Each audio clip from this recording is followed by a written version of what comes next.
ለአትሌቲኮ ገፍቶ ከመጣ ይሄ አርጀንቲና የሚለቅ ከሆነ ክለቡን ለአርሰናል መሸጥ የሚመረጥ ነው። አርሰናል ግን እዚህ ጋር አትሌቲኮ የሚጠይቀውን ደግሞ ዋጋ ማቅረብ ግድ ይለዋል እና አርሰናል በፈላጊዎች ስለሆኑና እንደዚህ አይነት ኮንታክቶችም ስላሉ ይሄ የገባው ባርሰሎና ከወዲሁ አልቫሬዝ ራሱን ከኮንትራቱ ነፃ አድርጎ ወደ ባርሰሎና እንዲመጣ እነርሱ እሱን አንሴትል የሚያደርጉ የህዝብ ግንኙነት ጨዋታዎችን ይጫወታል።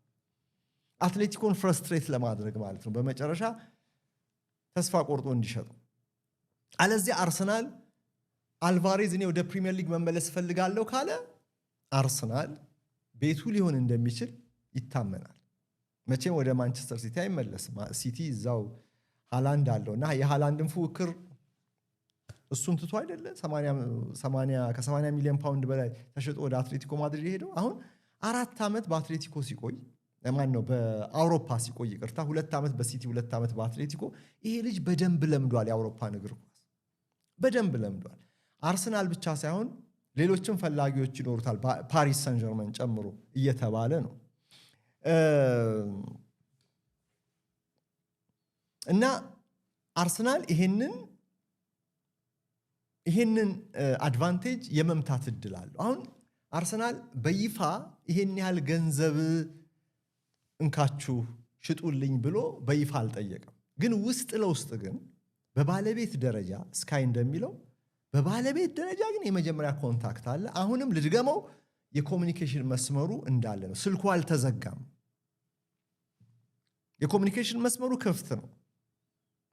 እዚህ ጋር አሁን አትሌቲኮን ትንሽ ቅር ያሰኘው አንደራደርም አላለም ለአርሰናል። ግን አርሰናል ያቀረበው አትሌቲኮን የተመነው አልተመጣጠንም። የአትሌቲኮ ከፍ ብሏል በጣም። ምክንያቱም ባርሰሎና፣ ሪያል ማድሪድ፣ አርሰናል የሚፈልገው በጥሩ ዕድሜ ላይ የሚገኝ የዓለም ሻምፒዮን ይህን የመሰለ አጥቂ አትሌቲኮ በደንብ ተደራድሮ ከሸጠው እንኳን በውድ ዋጋ ነው የሚሸጠው። በውድ ዋጋ ነው የሚያጫርተው። እና እዚህ ጋር ለአርሰናል አሁን የአልቫሬዝ ፍላጎት ወሳኝነት አለው እያልኳችሁ። አልቫሬዝ እኔ በቃ አልፈልግም ባርሰሎና ካለ አርሰናል ምንም ቢያቀርብ ተጫዋቹን በእጁ ሊያስገባ ይችላል። ነገር ግን መረጃዎች እንደሚያሳዩት ከሁኔታዎች አንጻር መረዳት የምንችለው ሚኬል አርቴታ ግን እርሱ በመመዘኛነት የሚፈልጋቸው አጥቂዎች ምን አይነት ናቸው የሚለውን ያስቀመጣቸው መመዘኛዎች ሁሉ የሚያሟላ ስለሆነ ዩሊያን አልቫሬዝ እስከ መጨረሻዋ የላብ ጠብታ ድረስ የሚፋለምበት ዝውውር ይሆናል ብዬ ገምታለሁ።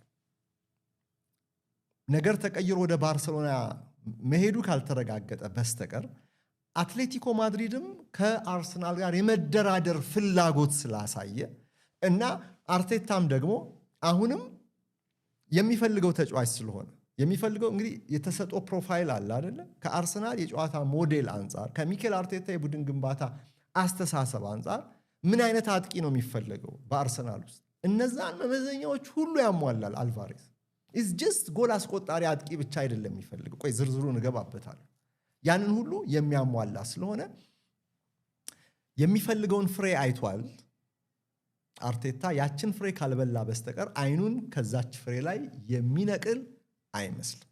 በአትሌቲኮና በሌሎቹ የላሊጋ ሁለት ኃያላን ክለቦች መካከል ያለው ግንኙነት ይህን ተጫዋች ለመሸጥ ካልተስተካከለ በስተቀር አርሰናል አድቫንቴጅ የመምታት እድል አለው ማለት ነው። ተጫዋቹ ግን አርሰናልን ወይም ፕሪሚየር ሊግን ማለት ይኖርበታል።